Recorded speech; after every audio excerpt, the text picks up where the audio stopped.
What is up, everybody? It is Alex from Heavy New York calling from the Alto again, and this time we got round two with Steven of 200 Stab Wounds. Thanks for coming back on the show today, man. It's great to have you here. Oh yeah, thanks for having me. Yeah, it's great to have you here and not in the basement at St. Vitus, where that was a good time and a great fucking show. But that was like the most last minute interview I think I've ever done in this journey, and it was a good time. Yeah, it was cool. That was the tour with Undeath and Enforced, right? Yep, I believe so. November 15th, 2022, I believe. Yeah. If I got my Oh dates yeah. correct. But I got to tell you, man, I thought I liked 200 Stab Wounds when I first heard your previous album. But this new album, Manual Manic Procedures, is by far just an absolute killing spree of an album. Excellent work. For people who haven't got to hear this album yet, though, do you feel that Hands of Eternity, the first single that we heard so far, is maybe a good representation of this whole album? Or is that just one little taste of what's to come?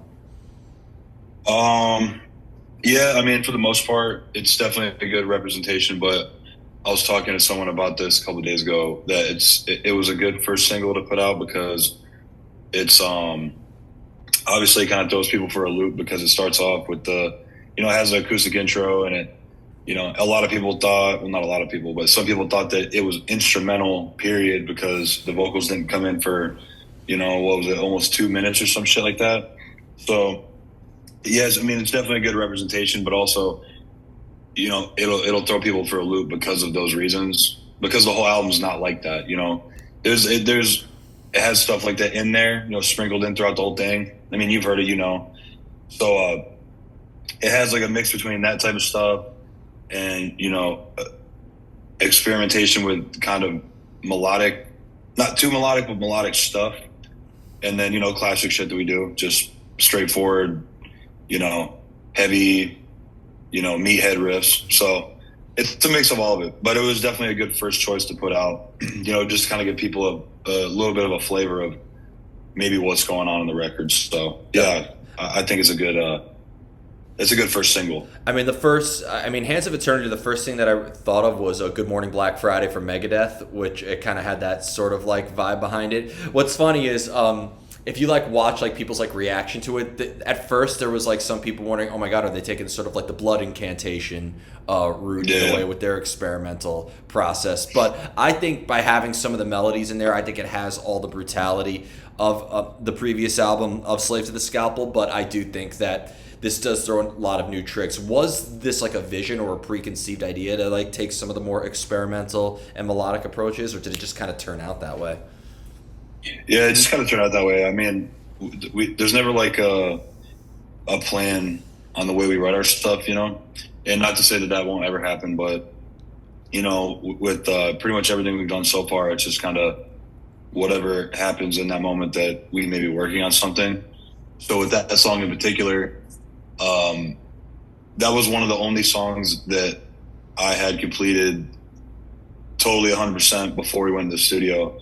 So, kind of the way our process works is, I'll have like a shit ton of stuff demoed out, and some of it will have vocals on it. A lot of them don't. A lot of the times, and then we'll all get together, or I'll send it to the guys, and then if they feel that it needs something, then they'll present ideas, and if it works, it works. Or sometimes I'll send them stuff that everyone thinks it's fine the way it is, and that was one of those songs, and it had the lyrics already, on it, demoed. So, yeah, there wasn't really like a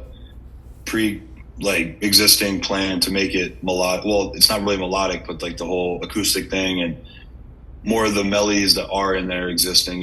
It just kind of happened that way, and that's kind of the thing that goes on with all of our songs. It just kind of happens in that moment that we're working on it. It's not really ever planned or like a pre-existing thing that we feel like we need to do. It just kind of happens that way. What captures that moment more? When you capture a moment with a song, though, when we hear the actual demo of it, or do you think that when after it's mixed and mastered and released, that is the actual moment that's caught in time? Because I've heard artists say they've always wanted to capture a moment in their music, but when they say capture that exact moment, to me it's like that moment only exists if you like recorded it on your phone and you like jammed it out for like the first time, you know what I mean? So how do you sort of maintain the moment when you mix it and master it as you do when you first demoed it? Well, I mean, it definitely, me personally, when I am demoing stuff at home, I already have a vision because I've been recording stuff for, so long with bands I've been in. And I've always, whenever I demo stuff, I always have a vision of how it's going to sound in the studio and how it's going to sound live. So, I mean, a good way to, capture what you have in your head is the way I do it at least, is I'll demo something, right? And then it'll kind of evolve, right? So I'll demo something initially, and then I'll wait a couple days, listen to it again, and then usually 99% of the time I'll have different feelings on it, right? So then I'll go back, rework it a little bit, maybe add stuff, maybe take stuff out, maybe rearrange some parts, wait a couple days, listen to it again, and so on and so forth. But yeah, I mean, even from the first step, like I always have a pretty good idea of what it's supposed to sound like in the studio or what it's going to sound like. And then that can take a complete, 90-degree turn, like, and go a whole different direction, which sometimes is cool, or sometimes it's, not for the best, but you can always work that stuff out in the studio. But, if you have a good vision of what it's already supposed to sound like in your head, or kind of what your style is as a band or whatever band you're playing in, then it shouldn't be too hard to capture whatever you initially had in your mind about that particular song or record or whatever you want to call it. Ride the Flatline, I would say it's kind of like that's tied for my favorite between that and Flesh from Within. But like Ride the Flatline for me seems to really sort of capture an instinct. Like I mean it in a good way, because I know it can sometimes, wow, it sounds like it's the fresh demo in a way, and I know that some people take that as, oh, that sounds terrible, but like it really has like the underground raw demo vibe behind it in a way. I'm just wondering how that particular song came to fruition. Well, I mean, it was just another one of those songs that I had just kind of worked on. It's really one of the more simple songs on the record. I mean, even to our most technical songs, they're not that technical, so we really kind of like to, for certain songs, we don't like to do too much. We don't like to add things in that aren't necessarily supposed to be there just for the sake of putting them in there. I mean, if a song is just meant to be simple and groovy, then that's what it's going to be. We're not going to put a bunch of filler in there just to be like, hey, look, we can play our guitars, or hey, look, we can fucking, do all this crazy stuff on drums. We're going to do whatever the song calls for. So that's just kind of how that one ended up turning out. And, yeah, I mean, we really enjoy it. It's definitely got more of a thrashier kind of vibe to it, hardcore, I guess you could say, to a point.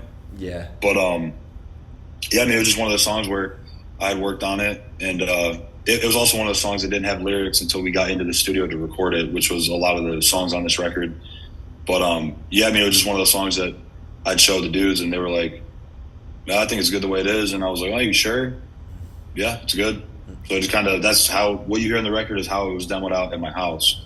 So what I love about not even just 200 Stab Wounds, but really I feel like with a lot of like the modern day death metal bands, Sanguisugabog, Undeath, Creeping Death, Frozen Soul, is that sure, it's fucking death metal, it's brutal. I consider it just on the level of technical proficiency as a Deicide or a Morbid Angel, Cannibal Corpse.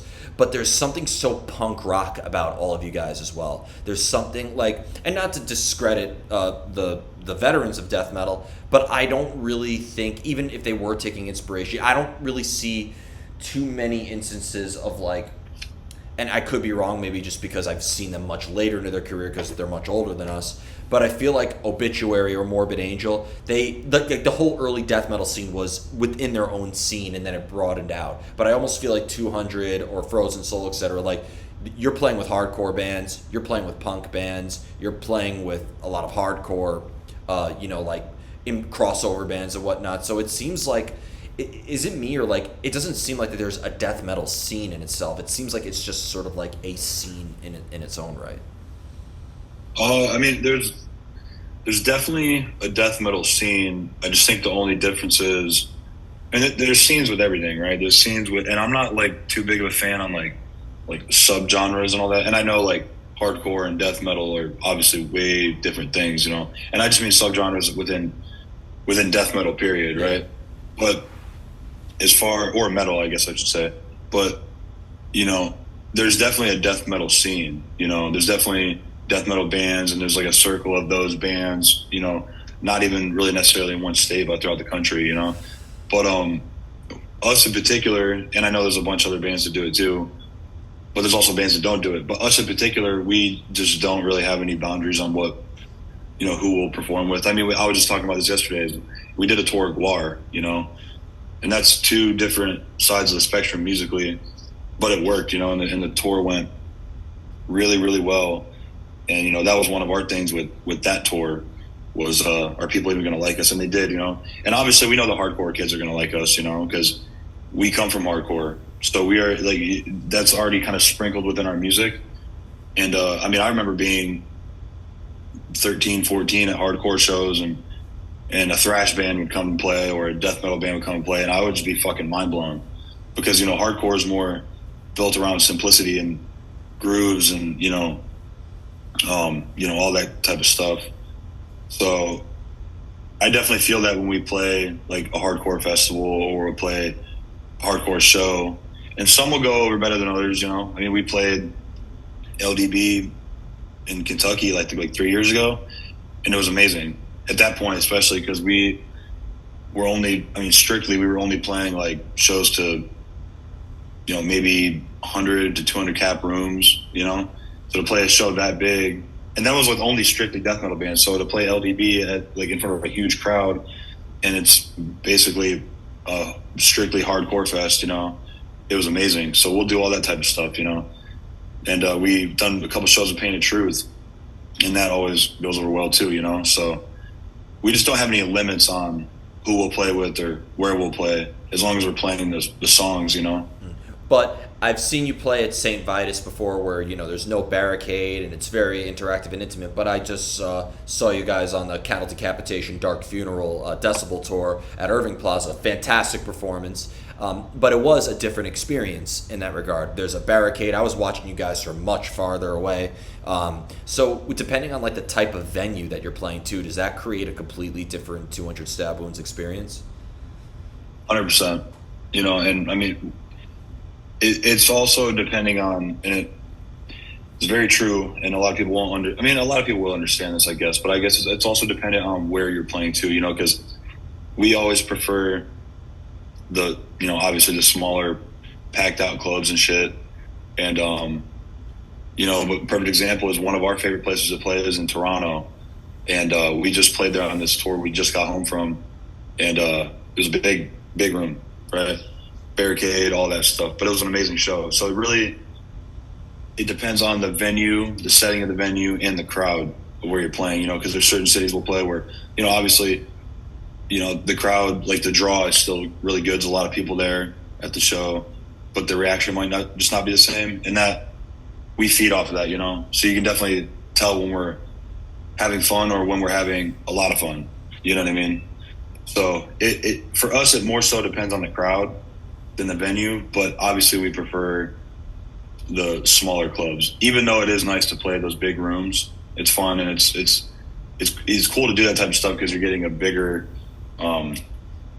exposure, or you know, whatever you want to call it. But yeah, we definitely prefer the small clubs. Yeah, I mean, and also what I think that makes you kind of stand out, and I mean, yes, it's been done dozens of times before, but you're singing and you're doing vocals and playing guitar, and I think you know, when a lot of the hardcore punk death metal bands, I mean, you know, they usually have a front man just behind the mic. Do you think that first off, it's kind of like two questions in one, but do you maybe express a different side of yourself vocally as you do with a guitar, and vice versa? Is there one instrument that could express something that another can't? And do you think that also maybe makes a different type of punk rock experience? I mean, I can't think of too many hardcore bands that don't have just sort of like a strict front man, you know? Yeah, I mean, they definitely feed off each other, because I know for a fact that, I mean, so when I agreed to do vocals for this band, because when we were kind of getting it all together, I definitely did not want to do vocals, but it ended up, you know, because I've done vocals in bands before. Like I played in a grindcore band where I played drums and did vocals. So but I was hidden behind the drum set, you know what I mean? Is that cringe? So no, a band called Decimation. We played like 2 shows in like 2015 or something like that. It was a very short-lived band. But But even in that band, I did some vocals, like backup things. But to be the main vocalist, I definitely was not trying to do that. But we just couldn't find anybody, so I was like, "Fuck it, I'll do it." But I have to keep playing guitar. I have to. So they kind of feed off each other. So like, because I definitely, if I wasn't playing guitar and doing vocals for this band, I would not be able to perform the way I do, and definitely sing the way I do. Because I would just be, I don't know what to do if I'm just standing there with a microphone. I don't know. I'm not savvy on that. I don't know. I'm not like the type of guy that's going to go up and fucking spin kick and do all that shit. Like, I respect it, but that's just not me. So they definitely feed off each other as far as how I perform and how I sound. But you must have had to have unlocked so because it's a lot of stories. I mean, and I've heard this from every band from like Avenged Sevenfold or Trivium. Like Matt Heafy and Matt Shadows, they didn't want to originally be the singers of the bands that they were in. So like, but I'd imagine you must have unlocked something or a side of yourself that you never knew you had until 200 came to be, right? No, for sure. And I remember being 14 or 15, and I still do to this day. But my favorite band of all time was Weekend Nachos, and I always wanted to front. Yeah, they're awesome, and I always wanted to front a band the way that John did. All right, but I was always scared to do that. So, being in this band now, looking back on that, it's kind of crazy to think about. Me being a full time front guy for a band, because I never thought 10 years ago that I would ever be in that position to do that. But like I said, it definitely goes back to me also simultaneously doing what I'm comfortable with, which is playing guitar, because that's originally what I am. I'm a guitar player.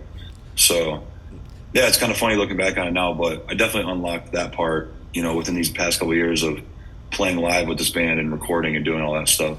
But the technical proficiency of 200 Stab Wounds, though, is really impressive, too. Those riffs that I'm hearing, that sounds very complex and very well put together. But you're also being a frontman who has to interact with the crowd, and, you're in this element of chaos. So how is there almost kind of like a bridge? Because I know that you want to let it all out, go all in, but you have to execute the song good, too. So is there like a time where maybe the hardcore punk aspect of you sort of and the technical proficiency sort of butt heads in a way? Do you have to kind of find that balance?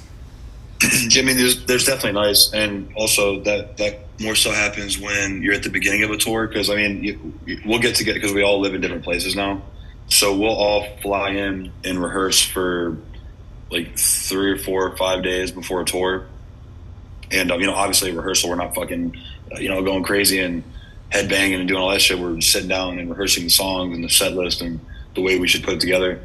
So those two things kind of butt heads more so in the beginning of a tour. You'll play the first 4 or 5 shows and be a little bit rusty with trying to perform and play at the same time, even though you were tight at rehearsal, But then after about a week, you get really tight on, moving and performing and interacting with the crowd, and also playing the songs as tight as you can live. And that's probably something that will never change with us. And it's not like when we go into a tour, the first 5 shows are going to be bad. They're not at all. It's just not as tight as we're going to be a week into the tour or 3 weeks into the tour. You know what I mean? As far as us simultaneously performing and, playing the songs, putting on a show and playing the songs as they should sound, And the last 2 questions I have are kind of like debates in a way. Like I get different answers from different artists about this. One is about inspiration, the artistic inspiration. Do you believe you can seek out artistic inspiration? Can you go looking for it? Can you just pull it off like a book on a shelf? Or do you just have to kind of let it strike you? No, I mean, definitely you can seek it, because I mean, there's times where I've had really, really bad writer's block, and, I'll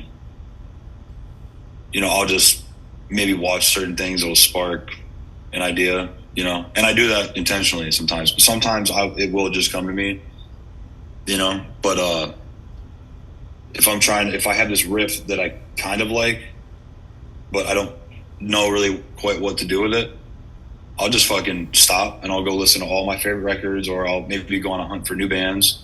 I'll sit there for hours listening to shit and maybe draw some inspiration from what these bands are doing or what I'm hearing them do, and then I'll take that riff that I didn't know what to do with 2 hours ago and have inspiration from what I heard this band, oh, well, I never would have thought of that transition or adding those two styles of things together that maybe prior to hearing this, I would have thought was stupid, but it sounds great when they do it. So maybe I'm just overthinking it.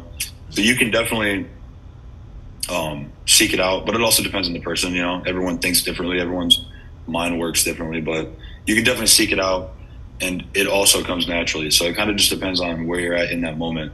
Yeah, because I feel like every type of genre of metal has that one thing that could kill it, and I think in your style, it's overthinking.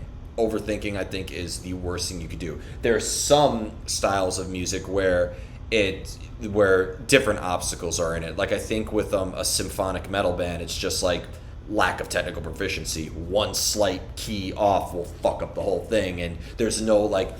I know, like sometimes the art's greatest mistakes can be life's biggest accomplishments, but there are certain genres where that you can't use that. Like you got to be on point. I think with like death metal and punk rock, I think overthinking it and trying, we gotta adjust this riff for the 1,000th time. That's just gonna completely oversaturate the whole thing. Yeah, I mean, it kind of depends on the song too. I mean, our stuff isn't the most technical, by any means. We're just kind of a fun, groovy band. But yeah, I mean, we try not to do that now, even though it's really hard not to because of the popularity that we've gained. So, because we don't want to write a shitty song. But, that's how I think about everything we do, right? We'll make something, I'll love it, and then we'll get into the studio, record it, and then I fucking hate it because I'm overthinking it, and I'm like, oh, well, there's a huge percentage of people that are going to hear this. Like, did we drop the ball on this one? But that's just the overthinking part of it, which I do a lot, and I did it with every single thing we've ever put out. I did it with the demo, because I loved it, and then I found out people were going to hear it because it came out on Maggot Stomp, and I was like, oh, fuck, this sucks. Yeah. People are actually going to hear this, Did it with Slave to the Scalpel. People ended up loving it. Did it with Masters. People ended up loving that. And then I'm kind of in a weird way doing it with this one only because of kind of the hiccups we had, prior to recording it. But I know it's great because we're playing the songs live and people love them, And even the first single that came out, people really, really enjoy that one. So I can't wait. It's just I cannot wait for this live. We're our own worst critics. So I mean, that's also a good thing, though. Yeah. It's a good thing. It's not a bad thing by any means. If you're an artist, that's just kind of how it's going to be. You say things to yourself you wouldn't say to your worst enemy, right? Yeah. And then the other question I wanted to ask you is evolution. We all evolve as artists. We all want to evolve and grow. Do you think your evolution is something you have control over? Can you dictate your own evolution and ride that in the direction you want? Or does evolution, like all growth, just, again, come naturally? Well, I mean, you could definitely, control it to a certain extent, I guess, with the way you write your music. But we just like to let things happen naturally more so, because perfect example would be having Ray in the band now, right? So he's never written anything with us. He did lay a couple leads down on this record, but he didn't have any hand in like writing of the songs. He just kind of came in the studio after we were done recording the actual songs, and we were like, hey, here's an open spot for a lead, lay something down. He just hammered it out real quick. But a perfect example of that would be, having him in the band now and the way that he writes and plays. It's very similar to the way I write, but it's also very different. So it's not going to be one of those situations where I could have control. I could be like, well, I was in this band before you, and the way you're writing is good, but it's not what we are. So I could control that, but we're not going to do that, because we're the type of band where it's like, if something's awesome, if something is really fucking sick, then we're going to put it in our band. That's just what it is. That's how it's going to go down, because we don't want to be a one-trick pony, So obviously, we're going to keep writing the way we write, but if I bring a riff to the table that's very obscure and like, in comparison to what we've already done or what our sound is that people know us for, or if Ray brings something like that and it's really good, we're going to put it in the band. So, you can control it either direction if you want to stay the same or if you want to branch out a little bit. But it just kind of depends on what people want to do with their band, Absolutely. I think you have to want to evolve, but you also can't rush it. You know what I mean? If you like, Yeah. like and be honest, because we all go through this. I'd imagine when you just picked up a guitar and maybe you're like 5 or 6 months into it or whatever, part of you does get frustrated when you see people who've been playing just as long as you or more being like, I want to get that way, but you know, everybody learns at their own pace and gets better at their own pace. Exactly. Yeah. You know, and I mean, I get that way sometimes too. It's like, fuck, I just saw Stabbing last night. Oh, I and fucking love that band. They're so, it's like insane how fucking tight that band is. And I know they started a little bit, I think maybe a couple years after we did. And I'll get in my head, I'm like, fuck, how are they so fucking good? And we've been a band longer than them. And that's no hate to them, obviously. I fucking love that band, you know? But I'll get that way. I'll watch bands that have been a band a fraction of the time we've been a band, and they're so fucking tight. And I'm like, fuck, like. But it's a good thing though, because bands like that make you step your game up, you know? Absolutely. And make you want to be better. So it's definitely a good thing to have that mindset to where you can always be better, you know? It's the bands that are like, we're the best thing in the world, and you know, we can't get any better than what we are, and fuck those other bands. Those are the bands that usually 99% of the time suck. Yep. So. And that to me, like, one of my favorite quotes is, confidence is a full substitute for intelligence, and that's an example of that quote being true. So For sure, yeah. And also, side note, I love Stabbing too, and shout out to Bridget Lynch, because she's also a fantastic tattoo artist as well. So Yeah. So, Oh yeah. Yep. I've always said there needs to be a tattoo convention of like her and Samantha from Frozen Soul or whatever, and like just get like a whole death metal tattoo fest going. I mean, 200 stab wounds, stabbing, tattooing. I mean, it kind of makes a little too much sense. But yeah, they're awesome. But before we go, I want to not only thank you for your time and coming back on the show today, but most of all, thank you for just giving us this amazing new album. Is there anything else with 200 Stab Wounds you'd like to promote in terms of upcoming shows or tours that you're allowed to talk about at this moment, of course? Yeah, so we are working on announcing a headliner that we put together for the fall, so watch out for that. And then a couple more things after that I can't mention what they are, but keep an eye out for that. And then we're doing Europe again in early winter, I think, with Gate Creeper. So keep an eye out for that, and then whatever else we have planned for next year, which I'm not too sure of right now, but yeah, just keep supporting this shit. Thank you guys. Hell yeah. Well, thank you so much, everybody. 200 Stab Wounds. Be sure to check out their brand new album, Manual Manic Procedures. This is Alex from Heavy New York, and we will see you next time. Thanks, dude.